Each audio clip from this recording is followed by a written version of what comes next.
So in this video, we will study about the life cycle of the thread. So the thread life cycle starts from the new. So the first phase of thread is new phase. Then we go to the renewal phase. Then we go to running phase. And if some interruption happen, then we go to blocked phase. And if the thread completes successfully, then it goes to terminated phase. So I'll tell you entire thing in the code also. Like I'll show you exactly in the code that when the thread is in new phase, when runnable, when running, when terminated, when blocked. But right now for the theoretical concept, let me deal with this in some different way. So when is the new phase of the thread? So basically, thread creation in Java is also like what we create the different any kind of object. To create any object in Java, what we do, we use the new keyword, and using new keyword only, we create the object. So in same way, for thread also, we do the same. So we write thread t1 equal to new thread, and in this we pass the class which implements the runnable interface. Then the thread gets created. So I'll tell you this in detail, that how to create the thread using the runnable interface or using the extending the thread class. But right now, just to focus on this, that the way we create object in the Java class using the new keyword, same way thread is also created using the new keyword. So we wrote thread t1 equal to new thread 2 equal to new thread t3 equal to new thread. So when we write this, then we have total three threads created, t1, t2 and t3. Okay, so this phase is called the new phase.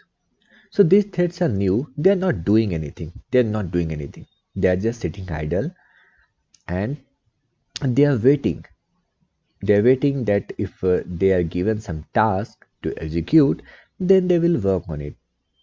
Fine. So now you know that what is the new phase. New phase is the phase when we have just created the thread using thread t1 equal to new thread. Okay.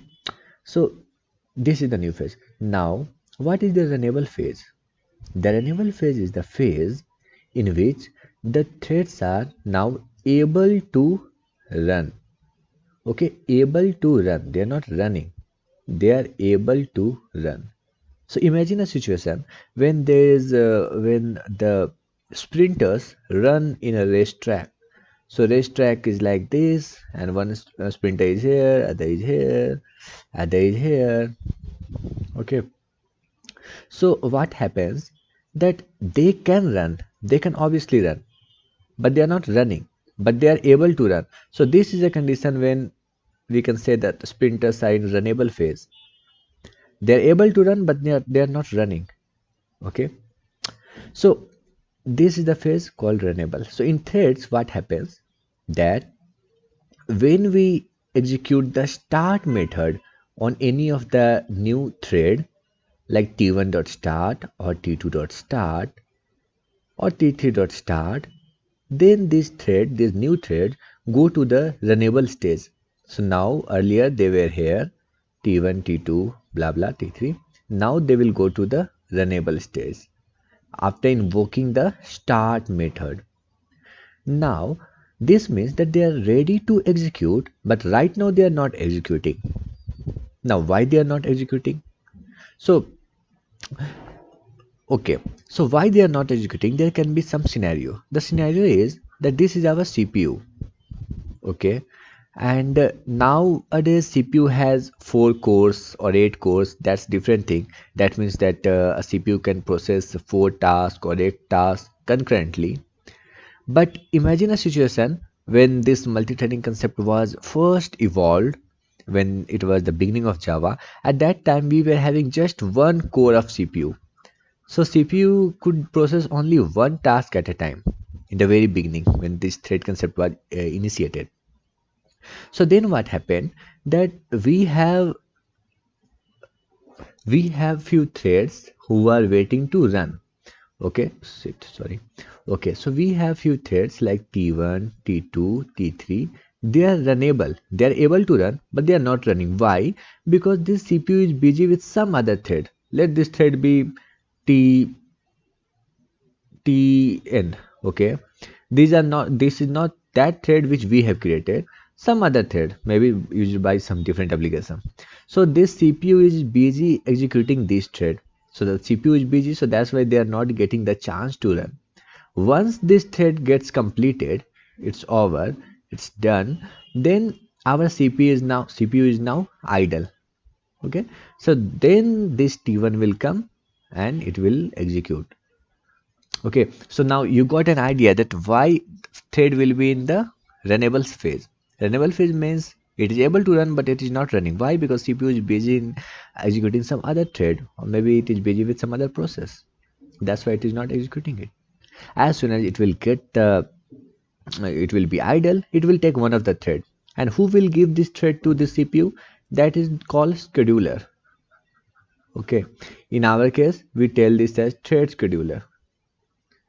So thread scheduler will choose any one of the thread and it will give to CPU. Fine. Now you can think that okay, if one by one only the CPU is going to process in earlier days, then what is the use of multithreading? Anyway, the CPU will process the threads one by one. Now here is the catch. So usually in every process or in every thread also, we have some place in the code where we are waiting for any input output, or where CPU is not working. So if in a thread, if in a code, if in a program, in a thread, you are waiting for input output, at that time CPU is idle. So at that time, what we can do, we can give quickly the CPU T2 to the CPU, so that T2 will get processed. So this is why the multi-threading was helpful at that time. Else, if not, what would have happened that if this T1 is busy in input output, T2 will wait unless this input output and complete processing of T1 is over. Till then T2 would have to wait. But now it's not the case, since these all are independent thread. If this goes for IO, instantly T2 will come and T2 will start to get processed, and T2 will be processed and T2 is now over. So then T3 is just remaining, and it may happen in the while that okay, input output is over, so again now T1 again came here, and again T1 comes to CPU and it does its other work which was pending. So now you understood the what is the runnable, and now you also understood what is the running. The running is that as soon as the thread gets the chance to run, gets the chance to get executed in the CPU, okay, then that phase is called running phase. So every thread has basically a run method. Okay, so in run method only we write all the code to be executed. So every thread should go to the run method after invoking of start. So as soon as we invoke the start method, it goes to the run method. So it will complete all the code which is written in run method. If it completes all the code, then only we can tell that now the thread is terminated state. Fine. So now you understood. So runnable is it is able to run but it is not running. Why? Because CPU is maybe busy with some other stuff. As soon as CPU gets the chance, CPU is idle, and then scheduler will take one of the thread, it will give to CPU and CPU will process it. So that phase is called running. Running is when your thread is actually running means in your thread whatever logic, whatever code which you have written is getting processed, then only you can tell that your thread is running. Now in between code, suppose that we have this line of code, but in between we get a IO request. Then what we will do, we will put that particular thread, suppose that this is T1, so we will put that particular thread again back to the blocked stage. Why? So that any other thread who is in the runnable stage will get the chance to execute. And when this IO gets over, it will again go to the runnable stage, and again scheduler will schedule that thread, and again it will give to the running thread, and it will execute the other remaining things, and it will come to the terminated stage. So this is how the life cycle of thread happens. So this was the important thing, that when we were having the uniprocessor, single processor, at that time threads were helping a lot, and now also it is helping a lot, because now we have the multiple cores. So now our threads, if we have 10 threads, 4 threads can run at a time. So this is an extended benefit. So that's the whole I can tell about the life cycle of thread. Now let's see the life cycle in the real code.